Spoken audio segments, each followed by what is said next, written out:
The reason we launched it, we tried to find a cleaner in London, realised that to book a cleaner at the time, this is only like 2.5 years ago or whatever, you had to call someone, it was all cash in hand, you didn't know who was turning up. If they did a bad job, you kind of, that was it. If they stole something, you know, they'd disappear into the night. So our kind of initial idea was just to bring that whole concept online, so just a channel shift, right? The idea being that you can go online, you can book a cleaner, you can tell us exactly when you want them to arrive. They turn up, you know they're background checked, vetted, that they're going to do a good job. If they break something by accident, then you've got companies to go back to, which is insured. All payments done automatically. Kind of that was the idea to start with, I guess. Yeah, and it kind of went. So we launched. We had the idea kind of in November, maybe October 2012. Launched a really simple test site in April 13. Did like 3 bookings, I think, in our first month. So it was about £80 of revenue. Woohoo! And then we took it through. So we went, and then we had kind of steady month-on-month growth. Raised some money from some friends, family, and contacts. About £30,000 in June 13. Started to grow quicker, and then raised about 1.5 million in December 2013. Yeah. And then went from there. So then raised that from a European venture capital fund, and then went kind of a lot quicker. Yeah. Yeah. So and then kind of since then, obviously it's grown, and then we were basically raising Series A in August last year. So we had a few options, Series A being one of them. And then Handy approached us, who are kind of number one now globally, based out of New York in the US, and they offered to buy us basically, and kind of at the time it felt right. So yeah, so we sold to Handy, and we basically rolled into them, and then we've been running kind of Handy UK for the last sort of 10 months.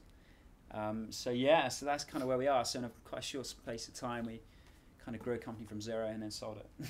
Yeah, so it's like we've got one thing, like hopefully, like we like to do these things where we'll give a brief intro and then there's no questions, but from our perspective, where we can maybe like have a bit of advice, is we did kind of taking a company from an idea and nothing, to a couple of employees and a little bit of revenue, through to raising a reasonable seed round, dealing with venture capitalists, ops, hiring, marketing, and then going from sort of 0 to 5 million, 5 to 10 million, 15 million in revenue, and kind of lessons we've made. God knows how many mistakes. A lot of mistakes. Wrong turns. Good things happened. Bad things happened. But it's been kind of like a crazy two and a half years, I guess. It's very quick, but feels on my hairline feels like it's been a lot longer. Yeah, it's tiring. Yeah, it's tired, right? Bit of an emotional roller coaster. But yeah, look, that's in a nutshell. That's the story of us and Mob.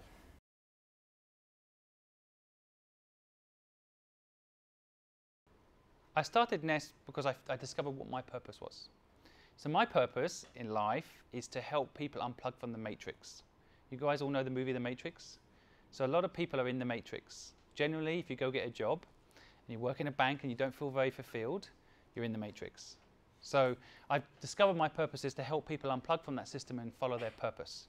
But it took me a long time to figure out my own purpose, even though I had that time to reflect. I was saying my story earlier. It does take a long time to figure out, because you have to eat, right? You have to pay the bills. So you end up falling into the system just to pay the bills. It took me a long time to have the time and the money to sit down and say, what do I want to do? And I really like helping entrepreneurs.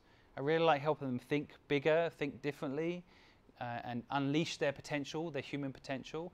So 4 years ago, I sat down with my wife and said, the bit of my life I really enjoy is helping the young companies, not the big corporates. So I said to my wife, I would like to take half our savings and put it into startups. And I've got a very supporting wife who said no. No.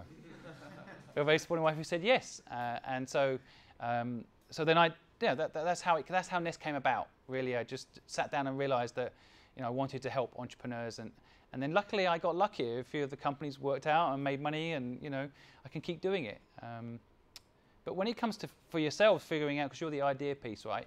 When you guys are figuring out what it is, you should probably try to dig deep into what makes you happy, what you like to do each day. That's not the same as sitting in your comfort zone, by the way, but figuring out what it is you really like to do and then doing it.